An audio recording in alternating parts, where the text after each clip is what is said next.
kale nno bwe kityo n'abayise ebigezo tekibatiisa kutunula mu kamera na kunyeenya ku gali b'enjole wabula abaakungudde essere olulengera kamera nga beeyokya ensiko.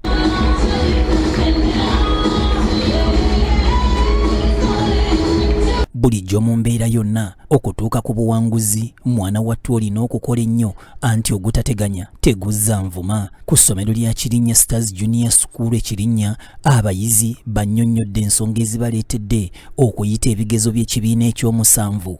Mbadde n'omukwano mungi eri abasomesa bange era nga wengenda ne mbabuuza kye sitategedde bampa attention ne bannyamba era we sitategedde era neebaza nnyo abasomesa bange abansomesezza. Neebaza abasomesa abansomesezza bansobosezza n'empita P7 Piero inagikoze bulungi era nga mbadde focused mu class nga bannyambako ekintu kyesirise kyestategedde bulungi nga bannyambako mpanika omukono ne mbagamba ne bannyamba ne njikola bulungi. Mbadde nga nkeera ku makya ne nsoma ebitabo byange bye mba neerabidde ne nejjukanyaamu bye mba sitegedde. Okubeera obedient n'ow'empisa eri abasomesa kubanga obeera ow'empisa eri abantu bakwanguyira era kyekyannyambye nenfuna nenkola bulungi mu Piero iwange.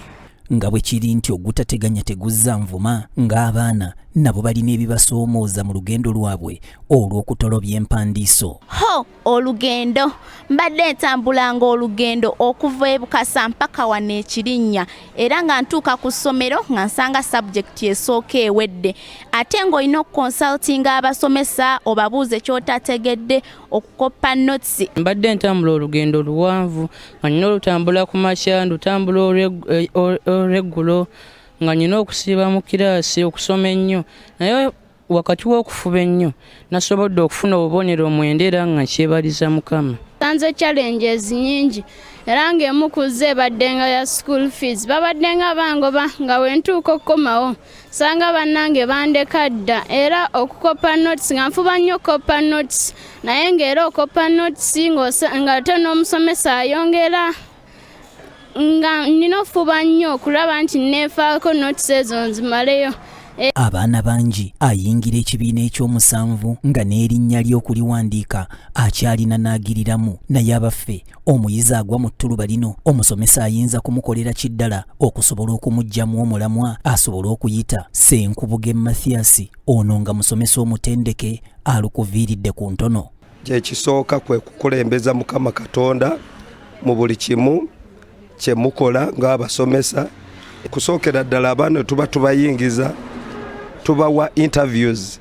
Zino interviews zituyambako okucheckinga areas ze tulaba nti ze balinamu obunafu era ne tubategekera n'ebibuuzo bino tukimanyi bumanya nti waliwo areas ezimu esinga okusumbuwa abaana naddala area nga application oba ekivunulwa nti enkozesa ya concepts ezimu mu area ez'enjawulo. Ekyokubiri mu area ezeetaaga comprehendinga oba okulowooza areas ebbiri ezo tuziwa obudde omwana alabika nga akola ebibuuzo bingi mu areas ezebbiri zenjogeddeko. Andrew Sabirye ono nga musomesa wa kubala agamba nti okwewaayo n'obumalirivu ng'omusomesa kyekyokka ekisobola okumusobozesa ng'omusomesa okuyisa omwana. Omusomesa okwewaayo nti omakinga ebitabo osettinga ebibuuzo ebiri kompitenti n'okubanga okeera nnyo n'okumekinga abaana okubeera mikwano gyo nti wano mu kusomesa wano omekinga abaana nga mikwano gyo kikuyamba okubanga abaana basobola okuparticipatinga actively n'obanga osobola okubanga buli kyosomesa bakitegeera bulungi. Newankubadde ng'ekitongole kya UNEB kifubye nnyo okulaba nga kimalawo omuze gw'okubba ebigezo naye gwakanga musana kakirota bulamu anti ne ku mulundi guno waliwo abaabibbye.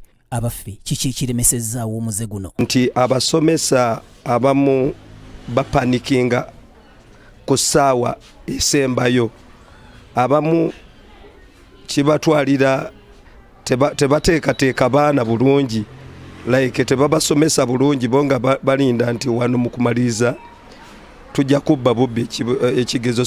Nti abazadde baffe ebiseera ebisinga tutunuulira nnyo obubonero ate obubonero si kye kitegeeza nti omwana asomye. Ffe tulowooza omwana okuba nti asomye tutunuulira biki byasobola okukola nga ye. Ekyo nakyo ne kireetera abasomesa okubba ebigezo oba amasomero okubba ebigezo bamiitinge abazadde ekye balowooza nti kye kituufu. Ebigezo by'ekibiina ekyomusanvu byakomyewo olunaku olw'eggulo wabula ng'okusinziira kwa alipoota omutindo gw'abayizi ku mulundi guno gubadde mubi bw'ogeraageranya ku myaka egiyise. Abaffe kiki ekiyinza okukolebwa okulaba ng'ebiseera by'omwana w'eggwanga eby'omu maaso bibeera bitangaavu? Kabuye Israel, BTM TV Community Report.